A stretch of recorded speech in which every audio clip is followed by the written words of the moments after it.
ഇന്ന് എനിക്ക് സംസാരിക്കാനുള്ള വിഷയം is about this tag line. ഞാൻ എൻ്റെ ഇൻസ്റ്റാഗ്രാം അക്കൗണ്ടിൽ നേരത്തെ കൊടുത്തിരുന്നു, വിച്ച് വാസ്, അത് ഞാൻ ഇടയ്ക്കിടയ്ക്ക് മാറ്റാറുണ്ട്. അത് വാസ് ക്വസ്റ്റ്യൻ എവറിഥിങ്. എന്നെ പണ്ട് കുട്ടിക്കാലത്ത് ഞാൻ സ്കൂളിലൊക്കെ ആയിരുന്നപ്പോൾ എനിക്ക് ഓർമ്മയുണ്ട്, എൻ്റെ ടീച്ചേഴ്സിനെ ഞാൻ കുറേ ശല്യപ്പെടുത്തിയിട്ടുണ്ട്. ഇൻഫാക്റ്റ് എന്തെങ്കിലും ഒരു കോൺസെപ്റ്റ് അവർ പറഞ്ഞു കഴിഞ്ഞാൽ അത് ചോദിക്കുക, അത് പൂർണ്ണമായിട്ട് മനസ്സിലാക്കാൻ ശ്രമിക്കുക, അതൊക്കെയായിരുന്നു എൻ്റെ മെയിൻ പരിപാടി. പക്ഷെ അത് വലുതായപ്പോൾ എനിക്കതൊരു ഉപയോഗമായി. ഇന്നെൻ്റെ ഇൻ്റർവ്യൂയിങ് സ്കിൽസ് ഒരു പക്ഷേ it's coming from the fact that I been curious by nature. അതൊരു ഇന്നേറ്റ് ആയിട്ടുള്ള ഒരു ട്രേറ്റ് ആണ്. So there is nothing I can do about it. പക്ഷെ ഞാൻ ഈ idea would like to expand it to our society at large. കാരണം നമ്മൾ പലപ്പോഴും പല കാര്യങ്ങളും ബ്ലൈൻഡായിട്ട് വിശ്വസിക്കുക എന്നുള്ളതാണ് നമ്മുടെ ടെൻഡൻസി. നമ്മുടെ കുട്ടിക്കാലത്ത് നമ്മളോട് എപ്പോഴും പറയും, മുതിർന്നവർ പറയുന്ന കേൾക്കണം, അവർ പറയുന്ന അനുസരിക്കണം, തിരിച്ചൊന്നും ചോദിക്കാൻ പാടില്ല എന്നൊക്കെ നമ്മൾ കുട്ടിക്കാലത്ത് തൊട്ട് കേട്ടിട്ടുണ്ട്. പക്ഷെ അത് ശരിയാണോ?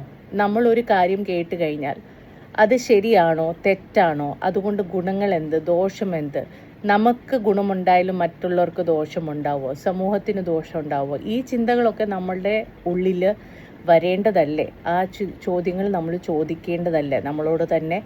അതുപോലെ വേറെ ആരെങ്കിലും എന്തെങ്കിലും പറഞ്ഞാൽ അത് ശരിയാണോ തെറ്റാണോ അതിനെക്കുറിച്ച് ചോദ്യങ്ങൾ ചോദിക്കുക എന്ന് പറയുന്നത് അത് നമ്മുടെ ഒരു റൈറ്റ് മാത്രമല്ല, നമ്മുടെ ഒരു സെക്കൻഡ് നേച്ചർ ആയിരിക്കണം. കാരണം ദൈവമോ ശക്തിയോ നേച്ചറോ ഓർ എവല്യൂഷനോ എന്ത് വേണമെങ്കിലും ആവട്ടെ has given us such a big huge super computer which is so powerful.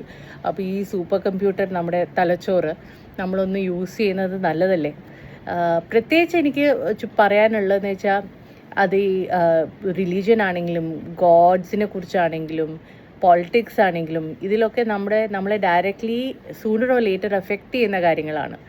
ഇതിനെയൊക്കെ നമ്മൾ അന്ധമായി ഫോളോ ചെയ്യുമ്പോഴും എവിടെയെങ്കിലും ഒരു പോയിന്റിൽ നമുക്ക് ചോദ്യം ചോദിക്കേണ്ട ഒരു അവസ്ഥ വരും, അന്ധമായിട്ട് ഫോളോ ചെയ്ത് കഴിഞ്ഞാൽ. So it's important that we question everything that happens in our life. ഇപ്പോൾ ഒരാൾ നമ്മളോട് അത് ചെയ്താൽ നല്ലതായിരിക്കും എന്ന് പറഞ്ഞാൽ ആ ഒരു ചിന്ത നമ്മുടെ ഉള്ളിൽ അത് ചെയ്താൽ നല്ലതായിരിക്കുമോ, നമ്മളത് മാറ്റി പിടിക്കണോ?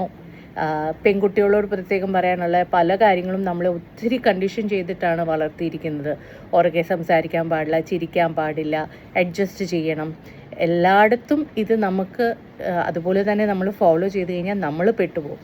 അതുകൊണ്ട് ചോദ്യം ചെയ്യുക അല്ലെങ്കിൽ ക്വസ്റ്റ്യൻ എവറിഥിങ് നമ്മുടെ ഒരു സെക്കൻഡ് നേച്ചറായി മാറണമെന്ന് തന്നെയാണ് എൻ്റെ വിശ്വാസം. ഒന്നും അന്ധമായി ആരും പറയുന്നത് കേൾക്കേണ്ടതുമില്ല, അക്സെപ്റ്റ് ചെയ്യേണ്ടതേ ഇല്ല. Ask questions every time.